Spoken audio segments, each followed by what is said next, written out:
Friends எல்லாருக்கும் வணக்கம். இந்த வீடியோவில் நம்ம எதை பற்றி பார்க்க போகிறோம் பார்த்தீங்கன்னா, ஜியோவோட 5G சர்வீஸ் வந்து இந்தியாவோட மேஜர் சிட்டிஸ் எல்லாத்துக்குமே இப்போ வந்து ரோல் அவுட் பண்ண ஆரம்பிச்சிட்டாங்க. அந்த வகையில் வந்து பார்த்தீங்கன்னா சென்னைக்கும் இப்போ ரோல் அவுட் ஆயிருக்கு. ஸோ அதனுடைய ஸ்பீடு எப்படி இருக்குது அப்படின்றத இந்த வீடியோவில் பார்க்கலாம். அது மட்டும் இல்லாமல் எப்படி வந்து ஜியோவோட 5G சர்வீஸ் நம்ம எப்படி யூஸ் பண்ணுறது அப்படின்றதையும் இந்த வீடியோவில் பார்க்கலாம்.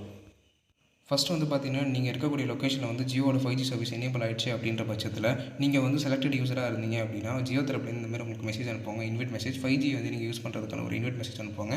அதில் வந்து பார்த்தீங்கன்னா 5G வந்து உங்களுக்கு அன்லிமிட்டடாக நாங்கள் ப்ரொவைட் பண்ணுறோம். அதனோட ஸ்பீடை வந்து மென்ஷன் பண்ணிவிட்டு எந்தெந்த ஸ்டெப்லாம் நீங்கள் ஃபாலோ பண்ணீங்க அப்படின்னா அந்த ஜியோ 5G நீங்கள் யூஸ் பண்ணலாம் அப்படின்றதையும் மென்ஷன் பண்ணுவாங்க. இப்போ வந்து நம்மளோட ஜியோ 5G வந்து நம்ம ஸ்பீட் டெஸ்ட் பண்ணி பார்க்கலாம்.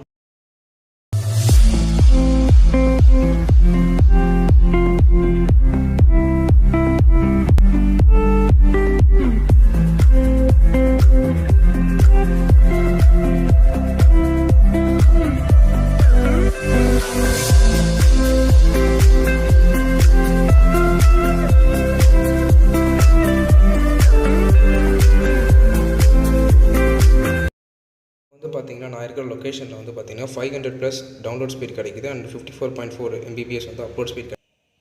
இப்போ எப்படி இந்த ஜியோ 5G சர்வீஸ் எப்படி நம்ம யூஸ் பண்ணுறது அப்படின்றத பார்க்கலாம். ஃபஸ்ட் வந்து பார்த்தீங்கன்னா உங்கள் மொபைல் ஃபோன் வந்து பார்த்தீங்கன்னா லேட்டஸ்ட்டு சாஃப்ட்வேர் அப்டேட் பண்ணியிருந்துருக்கணும். அதாவது உங்களுடைய மொபைல் கம்பெனி தரப்புலேருந்து 5Gக்கான அப்டேட் கொடுத்துருக்கணும். ஃபஸ்ட்டு உங்கள் டிவைஸுக்கு போய்ட்டு அப் டு டேட்டில் இருக்கா அப்படின்றத செக் பண்ணுங்கள்.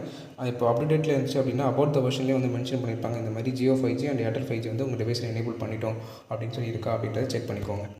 ஒன்ஸ் நீங்கள் இதை செக் பண்ண பிறகு மொபைல் நெட்வொர்க் ஆப்ஷனை சூஸ் பண்ணி அதில் வந்து பார்த்தீங்கன்னா சிம் எந்த சிம் வந்து உங்களோட ஜியோ சிம் இருக்கோ அதை கிளிக் பண்ணிவிட்டு அதில் ப்ரிஃபர்ட் நெட்வொர்க் டைப் வந்து பார்த்தீங்கன்னா 5G 4G 3G 2G auto அப்படின்றத எனேபிள் பண்ணி வச்சுருக்கீங்களா அப்படின்றத செக் பண்ணிக்கோங்க. இந்த ஸ்டெப்ஸ் எல்லாத்தையும் நீங்கள் ஃபாலோ பண்ண பிறகு ஜஸ்ட் வந்து பார்த்தீங்கன்னா அந்த சிம்மை நீங்கள் வந்து 1 செகண்ட் இது டிசேபிள் பண்ணிவிட்டு எனேபிள் பண்ணிங்க அப்படின்னா உங்களுக்கு வந்து 5G வந்து ஷோ ஆக ஆரம்பிச்சிடும் உங்கள் நெட்வொர்க் பாரில். அப்புறம் வந்து நீங்கள் 5G சர்வீஸை யூஸ் பண்ணிக்கலாம். இந்த வீடியோ பார்த்துட்டு இருக்க உங்களில் சில பேருக்கு 5G சர்வீஸ் எனேபிள் ஆயிடுச்சு அப்படின்ற பட்சத்தில் கீழே கமெண்ட் பண்ணுங்கள். அண்ட் 5Gயோட ஸ்பீடையும் நீங்கள் வந்து கமெண்ட் பண்ணுங்கள். இந்த வீடியோ உங்களுக்கு ஏதோ விதத்தில் பயனுள்ளதாக இருக்கும் நம்புகிறேன். அண்ட் தேங்க்ஸ் ஃபார் வாட்சிங்.